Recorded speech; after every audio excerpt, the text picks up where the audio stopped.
Hello everyone, hope you're doing well. Today we are back on the Update Winged Lions dev server, and it's time to have a look at one of the new aircraft which is coming to the game. It is the F-105D. This is of course the Thunder Chief, or the Thud as it was known as. This is a strike aircraft which is coming to the American tech tree at rank 6, battle rating 9.7. It's going to add to a part of the tech tree that hasn't been touched in an incredibly long time, in the form of the right hand side bomber line.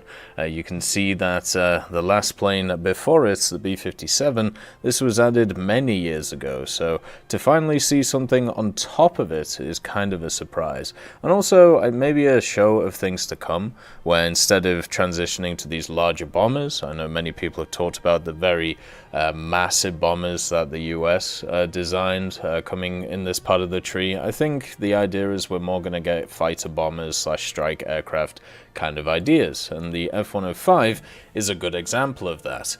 This machine is powered by a massive engine, the Pratt & Whitney J75P19W, giving it some afterburner thrust of nearly 1100 kgf. On top of that as well, the machine being quite big has a few other factors to it, including the standard 20mm M61A1 offensive armament. The Vulcan has access to 1,028 rounds in this one, so if you run out of ammo, you must have annihilated a lot of targets along the way. It also gets access to a radar, it's a NASA, and has a decent range on it, and also on top of that it has a bunch of other systems when it comes to the electronic side of things for the aircraft. It has cannon CCIP, rocket CCIP, bomb CCIP, and also CCRP. So it has all of the bells and whistles you would want from an aircraft like this, and going to make it very much easy to use. It also has the fuel tanks down the center, and does have a little bit of armor when it comes to the headrest of the pilot, 12.7mm to be exact. And that is kind of it when it comes to its defensive side, and this is the big issue with the 105. Because it has this massive engine, because it is a huge behemoth, this vehicle relies on its speed as a countermeasure. Because if we have a look at the modifications for the machine, the only real defensive side of it has is the RWR itself, the radar warning receiver. Everything else is geared towards out-and-out aggression. There's no countermeasures on this machine, no flares, no chaff, and for a vehicle at 9.7, where there is a ton of crazy missiles running around, AIM-9Gs, R-60s, even stuff such as Magics when it comes to the A5C, then what is going to end up happening is you're going to get hit by them quite a lot on your big old vehicle. But the vehicle, from a offensive point of view, is incredibly strong. It gets access to AIM-9Bs and AIM-9Es, obviously AIM-9Es being the slightly better variant of the AIM-9B, just having much more speed behind them and not a locked center where it has to, or not a locked, seeker. It is unlocked, which is quite nice. I've used them quite a lot on the F-100D, which is the same BR as this thing, to pretty decent effect. But it also gets access to a ton of other secondary armaments, which I'm sure people will really enjoy to use in ground forces and also air forces. It gets up to 3,000-pound demolition bombs, which is absolutely nuts when you think about the fact that before there is only a few vehicles, if only one vehicle in the game, which had access to this bomb. Now there's going to be at least 3, and the F-105 will be able to carry 3 of them.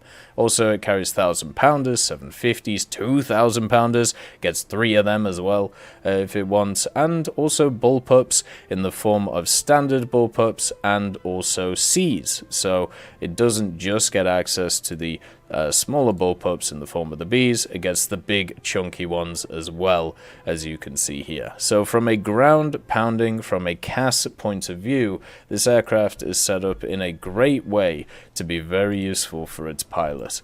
The only question is, can you survive long enough to make that a reality? It also has access to some rockets as well. You can bring some Mighty Mouses, but I feel like most people are going to just favor the bombs to be able to take out bases and to be able to take out targets when it comes to the ground. It doesn't have any guided bomb munitions, unfortunately, which is one of the newer things that we've seen come to the game, but when it comes to standard dumb bomb stuff and also missile stuff, it has everything you would want. So I really think this one is going to make a nice splash when it comes to the game. It's pretty standard for the Americans to pretty much get a new jet every update. We've talked about it before. I'm pretty sure they're going to get a new jet going forward every update until the king comes home. And another thing to also note on this machine, it has a fully done up cockpit with some beautiful looks on the radar, so this will be really nice for sim pilots. And I think overall it's a fantastic piece when it comes to not just its outside. The model itself is beautiful. They've actually done the air intakes perfectly, and then obviously the afterburner at the back as well for the engine is really nice, but the cockpit is just beautiful as well. This is whoever did all of this work, they've done an absolutely fantastic job, and hopefully the plane actually lives up to the shape of it when it's here. You can see the wonderful power of the Vulcan at work, and many pilots will know the good old Vulcan when it comes to planes. It's been around for an incredibly long time in the game and just keeps getting spread out more and more to different things, which will be pretty fun. So looking at the Thud in general, I think at 9.7 it will have a place because of the fact that there is a lineup at 10.0, there is a lineup at 9.7, there is a lineup at 10.3, and so on and so forth when it comes to America in ground forces, because America will never have a shortage of equipment when it comes to general usage in War Thunder. It is one of the predominant nations when it comes to the world, and also massively involved in a lot of development of many different designs and ideas. So the general thought that this plane will kind of go out and not be very useful, I feel like is a one which doesn't really make too much sense. The only thing that I will say during this update is they've made jets really, really loud. So I apologize for that, but there's not a lot I can do for it. Just to give you an idea of the sound of this thing, here, I'll let you listen to the afterburner.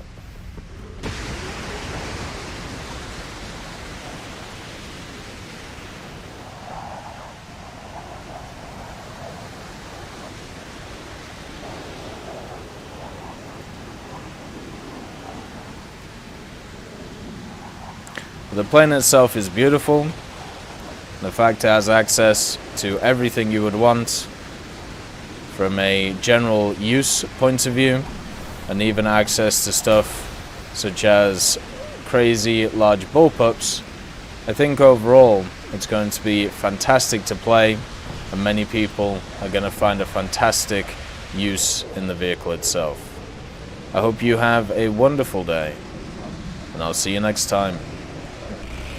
I'd just like to thank Professor X 1718, Orange Tail, Sakoshi Tiger, BRFC 15, Teddy, John Ryman, Universe A, Eugens Terry, Ambrosius McClellan, Daniel Stanton, Martinez, B. Young, and then Kyle Kin, Barine, Lafouche, and also Samuel Slick for supporting the channel.